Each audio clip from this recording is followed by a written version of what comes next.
Assalamualaikum warahmatullahi wabarakatuh.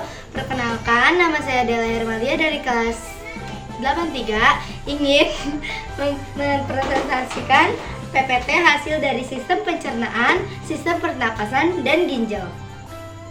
Sistem pencernaan.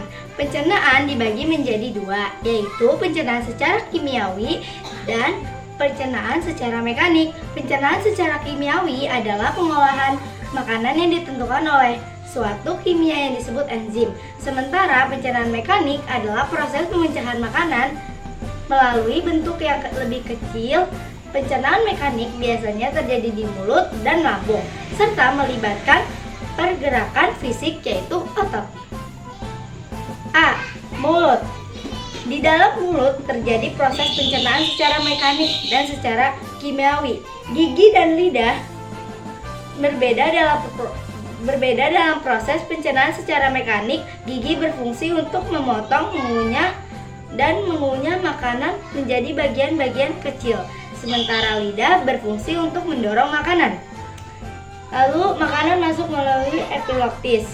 Ketika kalian makan, maka kutub yang disebut epiloktis akan menutupkan tenggorokan untuk mencegah makanan masuk ke dalam saluran napas.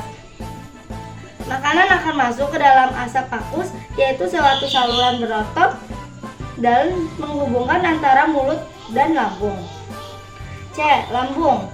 Cairan pencernaan ini mengandung enzim pepsin yang mencerna protein menjadi asam amino. Cairan pencernaan juga mengandung asam klorida HCl yang membunuh kuman yang masuk bersama makanan yang kalian makan. Lalu masuk ke usus halus. Di tempat inilah terjadi proses pencernaan secara kimiawi yang paling lama di antara organ-organ pencernaan lainnya. Hati membuat empedu yang berfungsi untuk memecah lemak yang kita makan menjadi butiran-butiran kecil. Pankreas terletak di antara lambung dan bagian awal usus halus. Setelah pencernaan kimiawi selesai, molekul nutrien siap untuk diserap tubuh. Struktur bagian usus berupa lipatan-lipatan kecil ini seperti jari-jari disebut vilia, berguna untuk memperluas area penyerapan. Lalu masuk ke usus besar. Di dalam usus besar terjadi proses penyerapan air, sementara sisa-sisa makanan siap dikeluarkan. Panjang usus besar sekitar 1,5 meter. Akhir dari usus besar adalah rektum, tempat sisa-sisa makanan ditekan menjadi bentuk padat. Sisa makanan ini kemudian dikeluarkan dari tubuh melalui anus. Lalu kita masuk ke sistem pernapasan. Ketika kalian bernapas, udara yang kalian hirup terkadang bercampur dengan udara, debu asap, atau bahkan virus atau bakteri. Udara akan melewati hidung, faring, laring, trakea, lalu ke bronkus, dan terakhir ke paru-paru. Pertama, ke hidung. Udara masuk ke dalam tubuh melalui hidung dan mulut. Rambut-rambut di dalam hidung berfungsi untuk menangkap partikel-partikel besar yang masuk bersama dengan udara yang kita hirup. B. Faring, laring, dan trakea. Setelah dari hidung, udara akan menuju faring atau tenggorokan.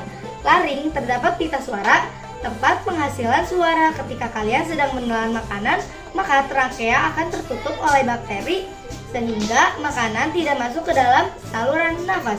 Sel yang melapisi trakea memiliki silia yang rambut-rambut halus yang memiliki gerakan seperti menyapu.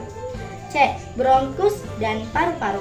Setelah dari trakea, udara akan menuju bronkus kiri dan kanan, kemudian menuju paru-paru. Paru-paru adalah organ utama dari sistem pernapasan.